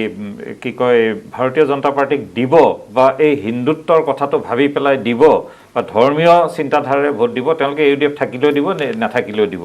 সেইটো মই এটা বৰ ফেক্টৰ বুলি নাভাবোঁ আটাইতকৈ ডাঙৰ কথা হৈছে যে আপুনি যিটো উদাহৰণ দিলে তাত আটাইতকৈ ডাঙৰ ফেক্টৰ আছিল হিতেশ্বৰ শইকীয়া এজন আছিল সেই হিতেশ্বৰ শইকীয়াই নেতৃত্ব লৈছিল সন্মুখৰ পৰা তেওঁ অবিসম্বাদী নেতা আছিল কাৰণ হৰেণ তালুকদাৰ প্ৰয়াত হৰেণ তালুকদাৰ ডাঙৰীয়া কিবা অলপ চেষ্টা কৰিছিল যদিও সেইটো সম্ভৱ নহৈছিল তেওঁৰ নেতৃত্ব সকলোৱে মানি লৈছিল কিন্তু এতিয়া যিটো হ'ল কংগ্ৰেছত এতিয়া ৰিপুণ বৰাৰ নেতৃত্ব আৰু তেওঁ বাকীসকলে মানি ল'ব নোখোজে তাত বিভিন্ন ভয়ত কংগ্ৰেছৰ কাৰণে এতিয়া আটাইতকৈ ডাঙৰ প্ৰত্যাহ্বান এজন নেতা বিচাৰি উলিওৱা অবিসম্বাদী নেতা যেনেকৈ তৰুণ গগৈ আছিল ঠিক তেনেকুৱা ধৰণৰ এজন সৃষ্টি কৰক তেওঁলোকে সেইটোকে তেওঁলোকৰ হাইকমাণ্ডে কৰেনে নিজে ইয়াৰ পৰা কৰে আচলতে হাইকমাণ্ডে কৰিলে নহ'ব ইয়াৰ পৰাই নিজে তেওঁলোকে এজন অবিসম্বাদী নেতা বিচাৰি উলিয়াব লাগিব যাৰ ছবিখন মানুহে মানি ল'ব আজি কংগ্ৰেছক ভোট দিবলৈ গ'লে মানুহে নিজে স্পষ্ট নাছিল যে কোন মুখ্যমন্ত্ৰী হ'ব ভাৰতীয় জনতা পাৰ্টিৰ ক্ষেত্ৰত ছবিখন মোৰলে স্পষ্ট যে দুজনৰ এজন এই দুজনৰ এজন এই কথাটো প্ৰায় স্পষ্ট কিন্তু কংগ্ৰেছৰ ক্ষেত্ৰত একেবাৰে অস্পষ্ট 3-4জন মানুহৰ নাম আহি আছিল সেইকাৰণে তেওঁলোকে সেইখিনি দিব নোৱাৰিলে কিন্তু আপুনি AUDFলৈ চাওক বোধ কৰোঁ এই নিৰ্বাচনত আটাইতকৈ ভাল ফলাফল যদি কাৰোবাৰ হৈছে সেয়া হৈছে AUDFৰ আপুনি যদি ষ্ট্ৰাইক ৰেটটো চাই কিমান কেইখন আসনত তেওঁলোকে প্ৰতিদ্বন্দ্বিতা কৰিছিল আৰু কিমান কেইখন আসনত তেওঁলোকে জিকাৰ সম্ভাৱনা আছে কিয় তাত তেওঁলোকৰ কাৰণে অবিসম্বাদী নেতা এজন আছে এজন নেতা সেইকাৰণে এই কথাটো সকলো দলে বুজি পোৱা উচিত অৰ্থাৎ সবল নেতৃত্বৰ অভাৱ সবল নেতৃত্ব হয় এটা ব্ৰেকিং আহিছে আমি ব্ৰেকিংটো এই মুহূৰ্তত জনাইছোঁ বৈঠালাংশত বিজেপিৰ ৰূপসিং তেৰণৰ জয়লাভ বৈঠালাংশ সমষ্টিৰ খবৰ বিজেপিৰ ৰূপসিং তেৰণৰ জয়লাভ তিনিচুকীয়াত বিজেপিৰ সঞ্জয় কিষাণৰ জয়লাভ ধেমাজিত বিজেপিৰ ডক্টৰ ৰণোজ পেগুৰ জয়লাভ এইখিনি মুহূৰ্তত তিনিটা সমষ্টিৰ খবৰ তিনিটা সমষ্টিৰ ফলাফল আমাৰ হাতত আহিছে বৈঠালাংশত বিজেপিৰ ৰূপসিং তেৰণৰ জয়লাভ তিনিচুকীয়াত বিজেপিৰ সঞ্জয় কিষাণৰ জয় আৰু ধেমাজিত বিজেপিৰ ডক্টৰ ৰণোজ পেগুৰ জয়লাভ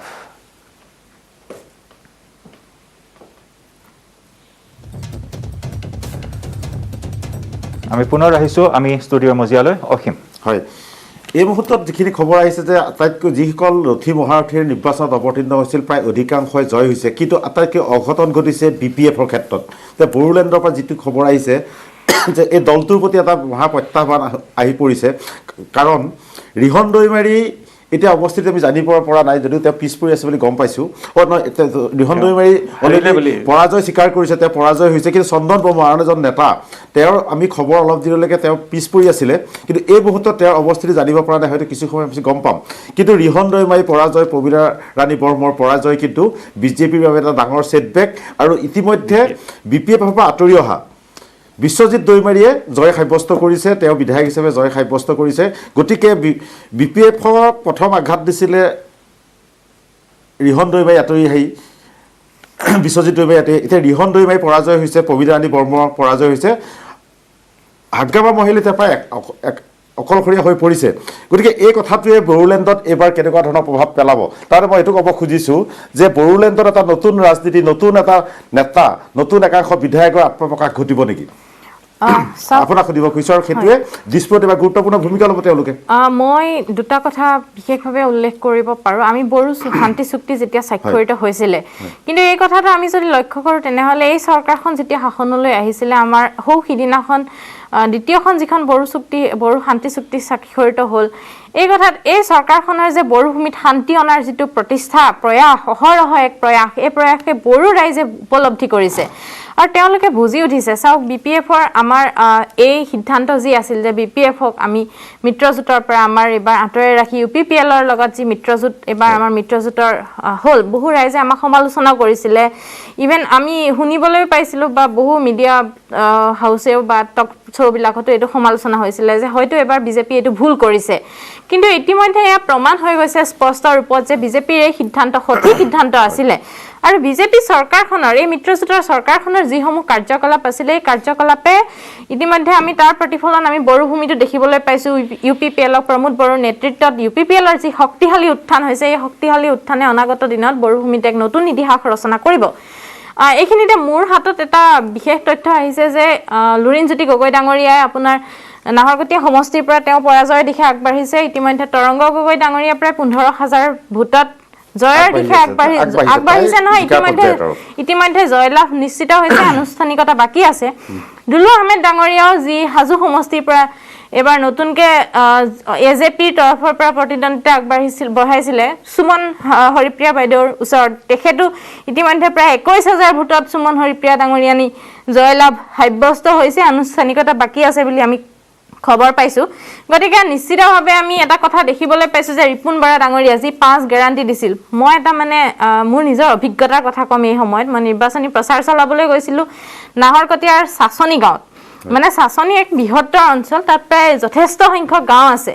চাচনিত গৈছিলোঁ চাচনিত যাওঁতে মোৰ এটা ব্যক্তিগত অনুভৱ সেই চাচনিবাসী ৰাইজে যেতিয়া কা আন্দোলন হৈছিলে কা আন্দোলনৰ সময়ত কি কৰিছিলে ধান সংগ্ৰহ কৰি আমি লুৰিণজ্যোতি গগৈ ডাঙৰীয়াক দেখিবলৈ পাইছিলোঁ তাৰ পৰা এতিয়া তেখেতে প্ৰাৰ্থিত্ব আগবঢ়াইছে মই যেতিয়া নিৰ্বাচনী প্ৰচাৰ চলাবলৈ গৈছিলোঁ মই মানুহৰ মনৰ কথা বুজ লৈছিলোঁ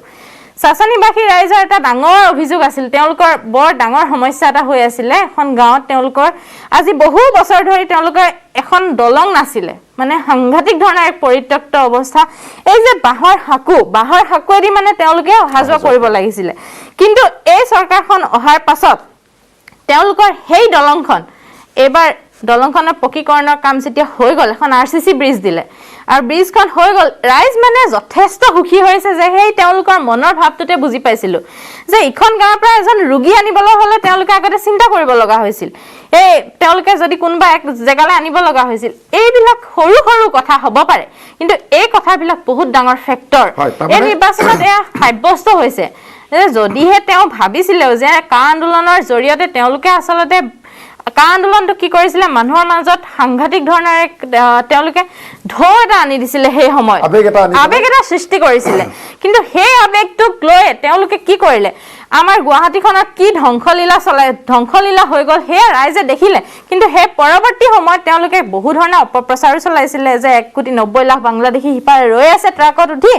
এই আহি পাবহি সেই অপপ্ৰচাৰবিলাক আজি ইমান বছৰত ৰাইজে দেখিবলৈ পালে যে সেইবিলাক একোটা অপপ্ৰচাৰ আছিলে হয় মই আৰু এটা কথা কওঁ ইয়াতে কভিডৰ কথাটো কিন্তু যথেষ্ট আহিলে কভিডত আমাৰ এই ৰাজ্যখনে বাকী বহু স্বাস্থ্য ক্ষেত্ৰত উন্নত ৰাজ্যতকৈ কিন্তু বিগত সময়ছোৱাত যথেষ্ট ভাল প্ৰদৰ্শন কৰিলে আৰু কভিড মোকাবিলা কৰাৰ ক্ষেত্ৰত মাননীয় মন্ত্ৰী ডক্টৰ হিমন্ত বিশ্ব শৰ্মা ডাঙৰীয়াই যিখিনি তৎপৰতাৰে প্ৰদৰ্শন কৰিলে চৰকাৰখনে যি তৎপৰতা প্ৰদৰ্শন কৰিলে ৰাইজৰ কিন্তু চৰকাৰখনৰ প্ৰতি বিশ্বাসটো তেতিয়াও আহিলে আৰু এই ক্ষেত্ৰত লকডাউনৰ সময়ছোৱাত প্ৰতিগৰাকী যিসকলৰ ধনজন একাউণ্ট আছিলে সেই ধনজন একাউণ্টৰ জৰিয়তে যি ধৰণৰ এক আৰ্থিক সকাহ এটা তেওঁলোকক দিলে সেই সকাহৰ কিন্তু ফলো মানে ৰাইজে বুজিলে যে চৰকাৰখনে হয় লকডাউন দিবলৈ কি পৰিস্থিতিত বাধ্য হৈছিল সেই পৰিস্থিতিত বাধ্য হৈও কিন্তু চৰকাৰখনে দৰিদ্ৰ জনসাধাৰণৰ মনৰ ভাৱ বা তেওঁলোকৰ যি আৰ্থিক অৱস্থা সেয়া কিন্তু সামান্য হ'লেও বুজিবলৈ যত্ন কৰিছিলে আৰু তাৰ উপৰঞ্চি আমি যদি দেখোঁ শিল্পী সমাজ যোৱা বছৰ প্ৰায় বিধ্বস্ত হৈ গৈছিলে তেওঁলোকে কোনো ধৰণৰ অনুষ্ঠান বা একো কৰিব পৰা নাছিল তেওঁলোকৰ প্ৰতিও চৰকাৰখনে য'ত সামান্য হ'লেও আৰ্থিক সাহায্য আগবঢ়াইছিলে আমি যদি সেই হিতাধিকাৰী কথাটো কওঁ, মই প্ৰসংগটো এইটো কাৰণেই টানিছোঁ, বহুত সময়ত হিতাধিকাৰী বুলি কোৱা হয় এই যে শিল্পী সমাজলৈ যথাসামান্য আৰ্থিক সাহায্য আগবঢ়ালে, বা আমি যদি চাওঁ আমাৰ সাংবাদিকসকল বাৰু তেওঁলোকক চৰকাৰে এটা আৰ্থিক সাহায্য প্ৰতি বছৰে আগবঢ়ায়, আগতেও বিভিন্ন ধৰণৰ তেখেতসকলক স্কলাৰশ্বিপ বা কিবা এনেকুৱা ধৰণৰ বৃত্তি দিয়াৰ কথা আছিল, কিন্তু এই যে সাহিত্যিকসকল তেখেতসকলেও যথেষ্ট পৰিমাণে কিন্তু চৰকাৰৰ পৰা সহায় পাইছে। আমি উন্নয়নৰ কথা নিশ্চয় প্ৰভাৱ পেলাইছে, আপোনালোকে কৈছে বা আমাৰ মুখ্যমন্ত্ৰী ডাঙৰীয়াও কৈছে যে উন্নয়নৰ দেখিয়ে ৰাইজে আকৌ ভোট দিছে, বিজেপিক ক্ষমতালৈ আনিছে। এতিয়া আমি এটা গুৰুত্বপূৰ্ণ কথা পাতিব খুজিছোঁ, যিহেতু ৰিজাল্টটো প্ৰায় ওলাইছে যে নাহৰকটীয়া সমষ্টিত আজি পৰাস্ত হৈছে লুৰিণজ্যোতি গগৈ। এতিয়া যদি ঘোষণা কৰিবলৈ বাকী আছে, হয়তো সেইটো তথ্য আহিব অলপ সময় পিছত। আৰু তাত যিজন উঠিছে বিজেপিৰ পৰা তৰংগ গগৈ, তেওঁ খুব পৰিচিত প্ৰাৰ্থী নহয় বা তেওঁ তেনেকুৱা খুব বিজেপিৰ ডাঙৰ লিডাৰো নহয়, তেওঁ সমষ্টিত কাম কৰি থকা আৰু তেওঁ খুব বয়সো নহয়, এটা নতুন ল'ৰা যুৱ প্ৰতিনিধি। আৰু একেদৰে লুৰিণজ্যোতি গগৈও এজন নতুন ল'ৰা ৰাজনীতিলৈ আহিছে, কিন্তু লুৰিণজ্যোতি গগৈয়ে যিটো ইমেজ লৈ সেই সমষ্টিত নামিছিল, সেই একেটা ইমেজ কিন্তু তৰংগ গগৈ নাই। তেওঁৰ ইমেজটো হ'ল তেওঁ বিজেপিৰ প্ৰাৰ্থী। যে এই তাত যিটো হ'ল আপুনি কেনেকৈ ব্যাখ্যা কৰিব? তাৰমানে লুৰিণজ্যোতিৰ সেই অৱস্থাটোতো আজি একো আমাৰ কাৰণে শুভবাৰ্তা নহয়। তাত লুৰিণজ্যোতিৰ কাৰণে আৰু বেছি অসুবিধাৰ কথা হ'ল যে তাত অগপৰ নৰেন সোণোৱাল থাকিও তেওঁ তাৰ এডভান্টেজ পাব লাগিছিল, কাৰণ তাত বন্ধুত্বমূলক প্ৰতিযোগিতা হৈছিল অগপৰ নৰেন সোণোৱাল আৰু ভাৰতীয় জনতা পাৰ্টীৰ তৰংগ গগৈ। তৰংগ গগৈৰ আটাইতকৈ ডাঙৰ শক্তি তেওঁৰ হিমন্ত বিশ্ব শৰ্মাৰ বিশ্বস্ত, অতি ঘনিষ্ঠ, আৰু হিমন্ত বিশ্ব শৰ্মাই তেওঁক জিকাবৰ কাৰণে তাত মিটিঙো কৰিছে আৰু তেওঁৰ কাৰণে কেম্পেইনো কৰিছে, আৰু কৰাটো স্বাভাৱিক। এতিয়া কথা হ'ল মানুহে দল হিচাপে বিজেপিক দিছে, তাত প্ৰাৰ্থী কোন চোৱা নাই। তেওঁলোকে ভাবিছে যে আমাৰ ইয়াত উন্নয়ন যদি আমি যিটো দলে শাসন ক্ষমতাত থাকিব তেওঁলোকৰ লগত থাকোঁ। লুৰিণজ্যোতি গগৈ ইমানখিনি মানুহক দিবই পৰা নাছিল যে তেওঁৰ দলে ক্ষমতাত আনিব, সিমানখিনি কোনো আশাই দেখুৱাব পৰা নাছিল, আৰু সেইটো কাৰণেই হয়তো তেওঁক মানুহে ভাবিলে যে এওঁক দিলে নিশ্চয় লিডাৰ হ'ব, তেওঁ হয়তো আমাৰ কাৰণে ভাল কামো কৰিব, কিন্তু আমাৰ চৰকাৰী সা সুবিধাৰ পৰা বঞ্চিত হোৱাৰ ভয় এটা আছে। নিশ্চিত সেইকাৰণে ভাবোঁ যে তেনেকৈ। আৰু বৰুৱা ডাঙৰীয়া, এটা কথা, এতিয়া এটা মানুহৰ মাজত এটা এনেকুৱা মাইণ্ডছেট হৈছে নেকি যে কামৰ মানুহ লাগে। আজি চাওক, আপুনি দেখিছোঁ লাহে লাহে নিৰ্দলীয় সংখ্যাবিলাক কমি গৈছে। আগতে 10-12জন নিৰ্দলীয় জিকি আহে বিভিন্ন নিৰ্বাচনবিলাকত, আজিকালি নিৰ্দলীয়টো কমি আহিছে। হয়তো এনেকুৱা হৈছে নেকি, নিৰ্দলীয় লাগিলে ভাল প্ৰতিনিধিয়ে থাকক, ভাল কেণ্ডিডেটে থাকক, কিন্তু নিৰ্দলীয় জিকি অহাটো কমি গৈছে আৰু নিৰ্দলীয় প্ৰায় নাইকিয়াই হৈ গৈছে। তাৰমানে সকলোৱে পাৰ্টি বিচাৰে নেকি, যে পাৰ্টিত থাকিলে অন্ততঃ তেওঁ কাম কৰিব পাৰিব বা বিজেপিৰ প্ৰাৰ্থী হিচাপে বিচাৰিছে, এনেকুৱা ধৰণৰ কথা কিছুমান আহিছে নেকি? আমি পাতিম। এটা ব্ৰেকিং আহিছে। বিশ্বনাথত বিজেপিৰ প্ৰমোদ বৰঠাকুৰৰ জয়, নাহৰকটীয়াত বিজেপিৰ তৰংগ গগৈৰ জয়, অৱশেষত আনুষ্ঠানিক ঘোষণা, লুৰিণজ্যোতি গগৈ পৰাস্ত হৈছে, টিংখঙত বিজয়ী হৈছে বিজেপিৰ বিমল বৰা, চাবুৱাত অগপৰ পুনকণ বৰুৱাৰ জয়লাভ, দুলীয়াজানত বিজেপিৰ তেৰছ গোৱালাৰ জয়লাভ, লখিমপুৰত বিজেপিৰ মানৱ ডেকাৰ জয়। কেইবাটাও সমষ্টিৰ আনুষ্ঠানিক ঘোষণা এইখিনি মুহূৰ্তত। বিশ্বনাথত বিজেপিৰ প্ৰমোদ বৰঠাকুৰৰ জয়, নাহৰকটীয়াত বিজেপিৰ তৰংগ গগৈৰ জয়লাভ। ইতিমধ্যে আমাৰ ষ্টুডিঅ'ত থকা বিজেপিৰ মুখপাত্ৰ হিমাশ্ৰী দেৱীয়ে উল্লেখ কৰিছে, প্ৰায় 15,000 ভোটৰ ব্যৱধানত বিজেপিৰ প্ৰাৰ্থী তৰংগ গগৈ জয়লাভ কৰিছে, পৰাস্ত হৈছে এজেপিৰ সভাপতি লুৰিণজ্যোতি গগৈ। টিংখঙত বিজয়ী হৈছে বিজেপিৰ বিমল বৰা, চাবুৱাত অগপৰ পুনকণ বৰুৱাৰ জয়লাভ, দুলীয়াজানত বিজেপিৰ তেৰছ গোৱালাৰ জয়লাভ, আৰু লখিমপুৰত জয়লাভ কৰিছে বিজেপিৰ প্ৰাৰ্থী মানৱ ডেকাই।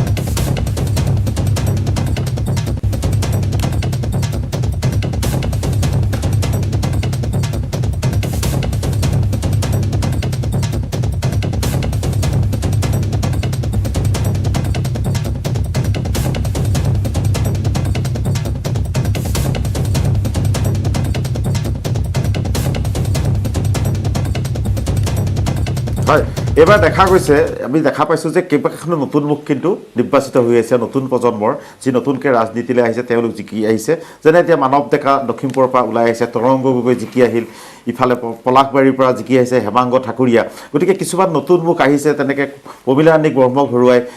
লৰেন্স ইছলাৰী আহিছে। গতিকে নতুন মুখ কিছুমানৰ সমাৱেশ এইবাৰ বিধানসভাত হ'ব, আৰু হয়তো তেওঁলোকৰ পৰা অসমৰ মানুহে নতুন কিছুমান বাৰ্তা পাব, নতুন কিছুমান কামৰ পৰিৱেশ পাব। আৰু এটা কথা আমি এইকতে আলোচনা কৰি আছিলোঁ আপোনাৰ লগত,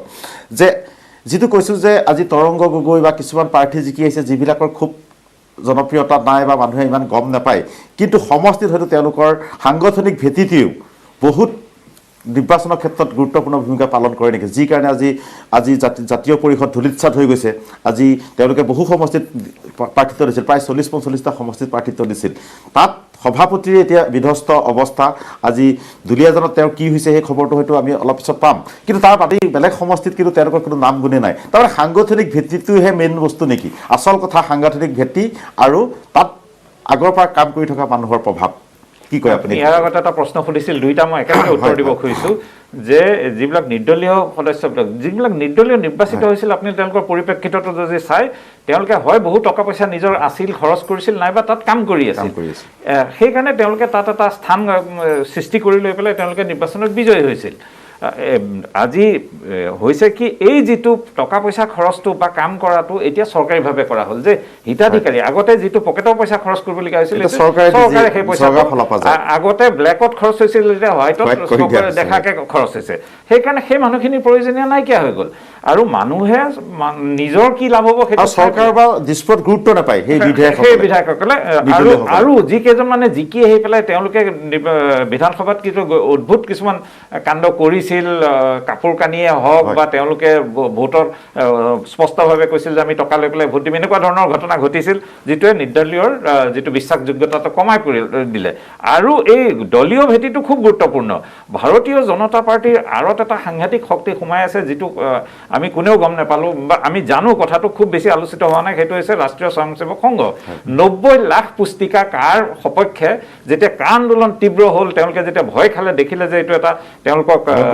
ক্ষতি কৰিব পাৰে, 90 লাখ পুস্তিকা ছপাই পেলাই এই কাৰ বিপক্ষে থকা গাঁওবিলাকত তেওঁলোকে এইবিলাক বিতৰণ কৰিলে, আৰু কাৰ সপক্ষে এটা জনমত সৃষ্টি কৰিবলৈ সমৰ্থ। সেইটো বস্তু কংগ্ৰেছ বা অন্য দলে একো গমেই নাপালে, আৰু সেইটো অতি সূক্ষ্মভাৱে আৰু এটি মানে কোনো গণ্ডগোল হৈ হাল্লা নকৰাকৈ কৰিলে, যাৰ ফলত আজি তাৰ সুফল ভাৰতীয় জনতা পাৰ্টীয়ে পাইছে। আৰু এটা বিজেপিয়ে কৰিলে, আমি চালোঁ যে পৃষ্ঠা প্ৰমুখ বুলি যিটো অসমৰ এটা নতুন কনচেপ্ট, সেই পৃষ্ঠা প্ৰমুখসকলে কিন্তু বহুত গুৰুত্বপূৰ্ণ ভূমিকা পালন কৰিছে নেকি আপুনি ক'ব? তাৰ আগতে মই আপোনাৰ ওচৰত আহিছোঁ। পৃষ্ঠা প্ৰমুখ যিটো ৰঞ্জিত দাসে বহুত কৈ থাকে, বিভিন্ন সময়ত কৈ থাকে যে পৃষ্ঠা প্ৰমুখসকলৰ যিটো ৰিপৰ্ট আহিছে বা তেওঁলোকে যিখিনি ফিডবেক দিছে, তাৰ ওপৰতে ভিত্তি কৰি তেওঁলোকে কথাখিনি কৈছে যে আমি কিমান আসন পাম। পৃষ্ঠা প্ৰমুখৰ ভূমিকাটোৱে সঁচাকৈ এবাৰ গুৰুত্বপূৰ্ণ হ'ল নেকি আপোনালোকৰ নিৰ্বাচন জয়ত? চাওক, ভাৰতীয় জনতা পাৰ্টী মাইক্ৰ' লেভেল মেনেজমেণ্টত বিশ্বাস কৰে, আৰু মাইক্ৰ' লেভেল মেনেজমেণ্টৰ এটা ফলেই হ'ল আমাৰ মাননীয় সভাপতি, আমাৰ তেখেতৰ যিটো পৃষ্ঠা প্ৰমুখৰ কথা কয়, তেখেতৰ সেই পৃষ্ঠা প্ৰমুখ আমাৰ মাইক্ৰ' লেভেল মেনেজমেণ্টৰ, নেন' লেভেল বুলি ক'লেও ভুল নহ'ব। আৰু এটা সংগঠন কেতিয়া শক্তিশালী হয়, যেতিয়া সংগঠনটোৰ একেবাৰে তৃণমূল পৰ্যায়ৰ পৰা সংগঠনটোৰ জ্যেষ্ঠ যি নেতৃবৰ্গ আছে, সকলোৱে সমৰ্পিত মনোভাৱেৰে যদি দলটোৰ প্ৰতি কাম কৰে, তেনেহ'লে সেই দলটোৰ সফলতা নিশ্চয় নিশ্চিত। আৰু তাৰ প্ৰতিফলন আমি দেখিবলৈ পাইছোঁ। পৃষ্ঠা প্ৰমুখজনক আমাক এটা দায়িত্ব দিয়া হৈছিলে, যিখন আমাৰ ভোটাৰ লিষ্ট আছিলে। পৃষ্ঠা প্ৰমুখজনৰ দায়িত্ব কি আছিল, যে ভোটাৰ লিষ্টত যিসকল লোক আছে এখন পেজৰ, সেই পেজখনৰ ইনচাৰ্জ তেওঁৱেই, আৰু সেই পেজত যিমান কেইজন আমাৰ ভোটাৰ্ছ আছে, সেই ভোটাৰ্ছ কেইজনৰ লগত ডাইৰেক্ট কণ্টেক্ট তেওঁ কৰিব।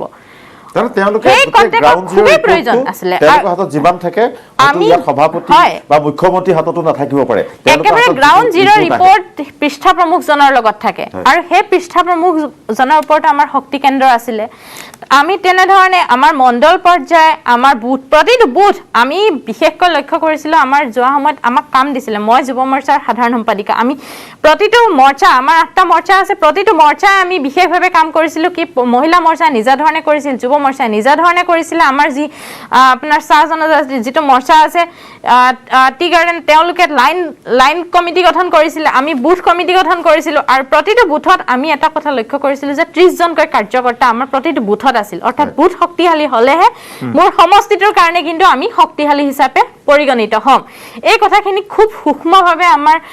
দলীয় নেতৃবৰ্গই বিশ্লেষণ কৰিছিলে, আৰু সেই ধৰণে ৰণনীতি প্ৰস্তুত কৰিছিলে। আমি যদি চাওঁ, ভাৰতীয় জনতা পাৰ্টীৰ এক সামগ্ৰিক প্ৰেক্ষাপটত ভাৰতীয় জনতা পাৰ্টীৰ নিৰ্বাচনী ৰণকৌশল আন দলতকৈ পৃথক।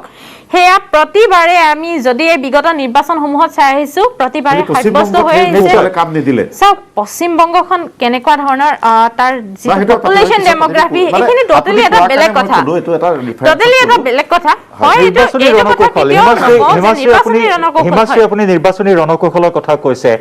চিটিং গেটিং ফৰ্মুলা এবাৰ অৱলম্বন কৰা হোৱা নাই ৰিপৰ্ট কাৰ্ডৰ কথা আহিছে বহু টিকট দিয়া নহল বহু চিটিং এমএলএ টিকট দিয়া নহল তাৰ পৰিৱৰ্তে নতুন মুখ প্ৰক্ষেপ কৰা হ'ল এই যি কৌশল এই ৰণকৌশলে কিমান দূৰ সহায় কৰা বুলি দাবী কৰে আপুনি আমি আহিম এই প্ৰশ্নটোৰ উত্তৰলৈ কিন্তু তাৰ পূৰ্বে আমি কিছু এই মুহূৰ্তত ব্ৰেকিং নিউজ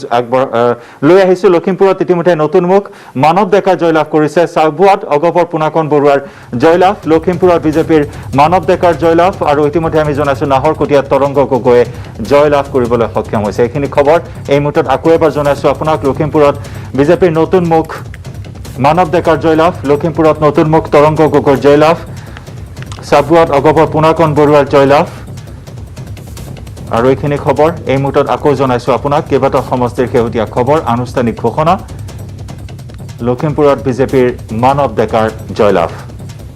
বিত্তমন্ত্ৰী ডক্টৰ হিমন্ত বিশ্ব শৰ্মাৰ অতি ঘনিষ্ঠ মানৱ ডেকাই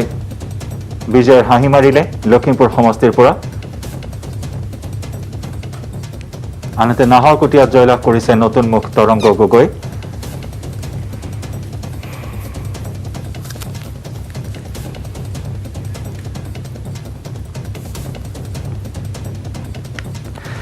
আমি বিশেষ সম্প্ৰচাৰ বিশেষ পৰ্যালোচনা অব্যাহত ৰাখিম তাৰ পূৰ্বে ল'ব লাগিব আন এটি বাণিজ্যিক বিৰতি